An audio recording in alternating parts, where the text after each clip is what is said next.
Buksan ang pinto, ang iyong may haharapin. Ang aanino ng nakaraan, di na makakasingit. Buksan ang pinto, tapos na ang dakot. Boss Benok TV, ang liwanag mo'y papasok. Buksan ang pinto, sundan ang liwanag. Walang kaluluwang, kaya pang humarap. Buksan ang pinto, huwag manatrasan. Lahat ng lihim sa vlog na ito'y wakasan. Yo, what's up mga boss amo?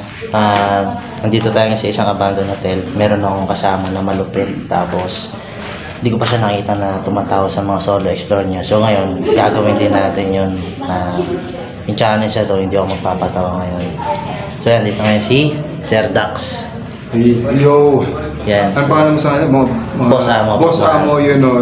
Ito, kasama ko ngayon si Boss Ben. Boss Benok. Yeah. Yan, explore natin itong abandonadong hotel.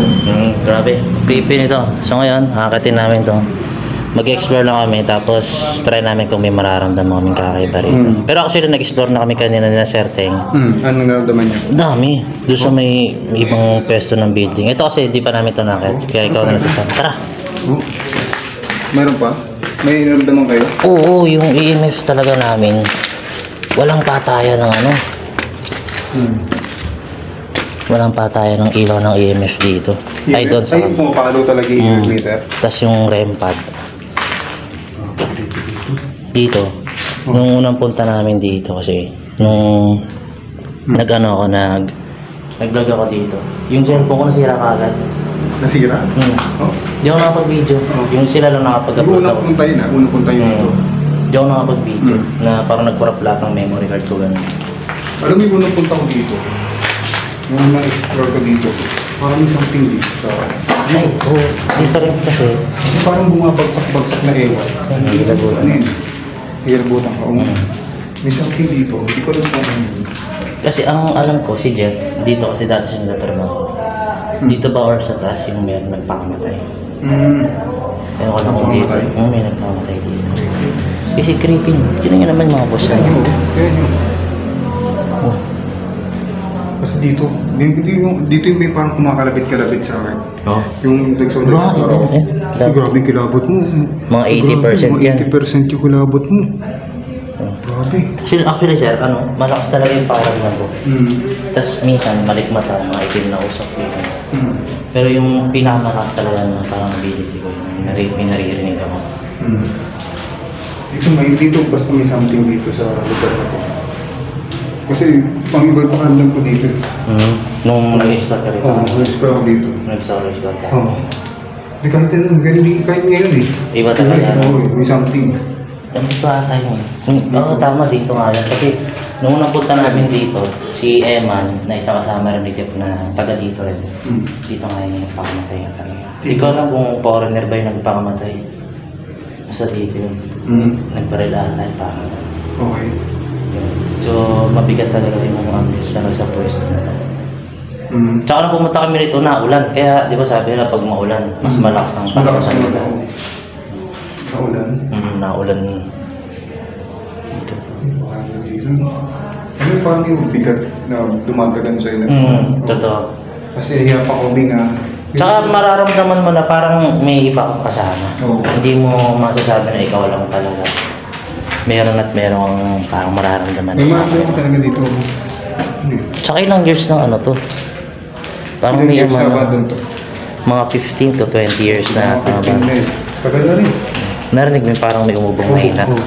Oh. Hindi mo pinansin nga. Ako pinansin ko. Dito banda. O ba't di mo pinansin agad? Hindi kasi Ay mo, diba? May something, diba? Diba yumayapak tayo? Parang yumayapak nga din. may sumusunod. Kinabutan ako, shit. Meron talaga. Meron, may maramdaman ka talaga. May maramdaman ka talaga. Pero pagka nagsalita yung mga ganyan ang nararamdaman mo, pero pagka nagsalita yung mga ganyan ang nararamdaman mo, ano nang ginagawa mo lang? Hindi, kaya kailangan mo ng tapangan. Kasi pag nagpatadala ka sa takot, mananakbo kayo palabas.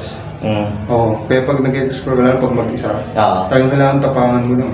Pati pag may nagparamdam naman, hindi lang naman ikaw yung makakakita eh. Pati yung mga nanonood din eh. Totoo. Oo, pero kung halimbawa, wala akong camera, papasukan mo ko dito. Tapos may nagparamdam sa akin, hindi, mananakbo ko. Kailangan may camera. Kailangan may camera kasi hindi pwedeng ako lang matatakot. Dapat pati yung mga nanonood din, di ba? Oo, totoo. Ito, yung unang punta naman namin dito sa park na to. Dito tayo pumasok, diba? Sa baba na yan. Dito. May kumakaway dito. Kumakaway? Oo. Anong kumakaway? Hindi ko alam kina Jeff eh. Kung ano yung nakita nila na Eman. Dito daw sa park na to. May kumakaway? Paano may gumagano sa akin. Ano Dito sa park. Kumakaway? Oo, nakakilabot to. Kinilabutan ako. Ako din eh. Totoo. Oh, legit yun. Pero parang tapos. Tingin nila tao o hindi? Hindi nila ma-explain kung tao ba. Kumakaway? Tapos yung tito ni Teng, yun yung parang, hindi ko siya masabi manggagamot, pero marami siyang anting-anting na gina. Diyan lang siya, nagbabantay lang sa amin yan. Tapos, sabi niya na sa amin, sige, pasok na kayo, nakapagpaalam na ako. Okay. Yun ang ano namin talaga, ang, kumbaga, nag-guide sa amin na, pag ay pumunta mo na dyan, may gagawin mo na siya. Daming agimat nun, sobra si Tio. Dito mo, tigaw malaglag nun eh. Oo, ingat ka dyan. Naulan kasi na, uy, bigat. Bigat yan? Iba yung ambience dito, sir? Oo.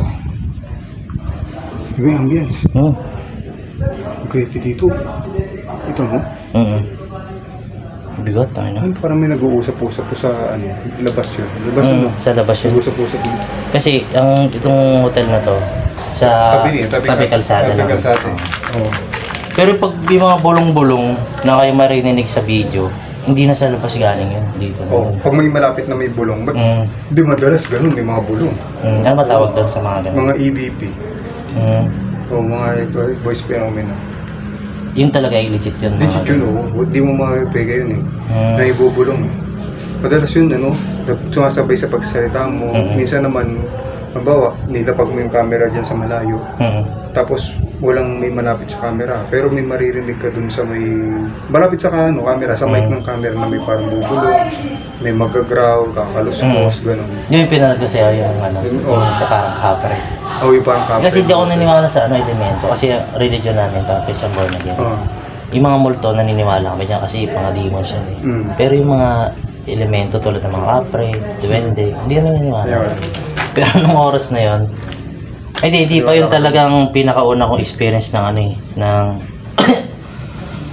ng elemento eh. Nung sinama namin si Boss Tabs sa barak sa may Twin Mansion. Doon sa sinabi niya na may kapre kasi nakita daw siya ng mga kapre. Meron doon usok sa video ko. Umaangat oh, itim. Itim mo? Oo, video. Dahil ano usok sa video. Ganda Meron malaking banyo rito, Sir Dax eh. Ito. Kung inang grabe. Ay, pero, dito na tayo may nakita kami dati nung nakaraan na lapid. Ay, tinan mo, punta ka doon, lapid ka. Kabaon doon. Ayan, Micho. Ay, ito? Parang Micho, no? Oo, ano? Parang pangit naman niya kung lababo yan. Bakit walang ano sa ilalim? Kaya nga, Pero sayang yung ganun na to, no? Hotel na to, no? Pero marami daw talaga ng ano dito, buwis ng buhay. Hindi, dami naman tayo dito nga. Oo nga. Gawa nga ng... Kasi may military base dito sa Cavite natin. So yung mga sorty say, pero yung mga babae kasi nabuntis sila ng mga Amerikano. Hindi na lang kung paano, baka nagpapakamatay yung iba. Dito rin ata, hindi sakto sa dulo. Dito sakto lang dito. Dito ako nakita Sir Dax nung huli, nung unang punta namin. Ano mo ito? Dito. May tumawid dito na itim. Diyan sa pwesto na yan. Oo, mabilis lang. Nag-ano kami ni Kuya Joko noon, nagpa-paranormal kami dito. Nakatutok yung camera ko pag ganyan. Dito yung ghost ball. Na itim. Pero so nasira yung ano ko, video ko. Hindi mo na-upload? Wala. Di lang ako na-upload sa ano ko na yan. Sa video ko na yan. Ito. Ganito lang ito dati. Meron na talaga yan. Ganyan na yan, unang mong punta dito. Tapos dito ata yung babae nagbigti ata yun.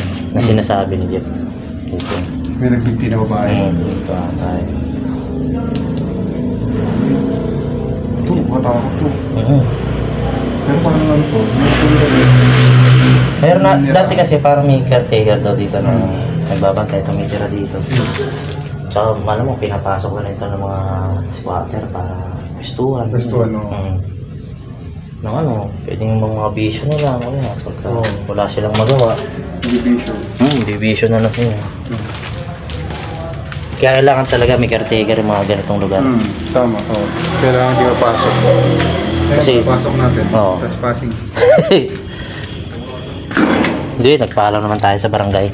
Paano mo tayo sa barangay? Oo, nagpaalam sa barangay. Sabi naman ni Cap, pwede naman daw pumasok. Kaya okay na. So yun lang naman. Nagpasama lang ako kay Sir Dax kasi ito na lang hindi ko pa nalilibot. Tsaka wala akong video sa part na to. Ito sa ikot natin dito. Pilipili to. Pwede nalagay tayo kung ito. Ano kaya yun? Tangke ata to, Sir Dax. O parang tangke. Pero may nangyayari tayo. Nasa baba tayo. Ano? Parang narinig tayo. Nasa baba tayo. Na? Kanina. May narinig tayo. Parang boses. Ganun. Meron. Baka sa labas yun. Oo, kasi ito, kalsada na to eh. So yun mga boss mo, bababa na kami ni Sir Dax. Mabilisang collab lang kasi ano na nung oras na rin eh. Mag-ano na rin kami. Parang pangawas. Oo. Yan natin nilalagay sa motor eh. Mabilis na collab lang. Nasusunod sa amin, alas po kami. Oo, yun ang importante. Papaalam ka dapat. So yung mga boss maraming salamat ha. Sir Dax, ano tayo? Outdoor na tayo. Thank you Sir Dax ha. Subscribe nyo si Boss Benok TV. Boss Benok TV. Yan guys. Thank you. And na-explore namin dito ulit. Nakatakot pa rin hanggang ngayon.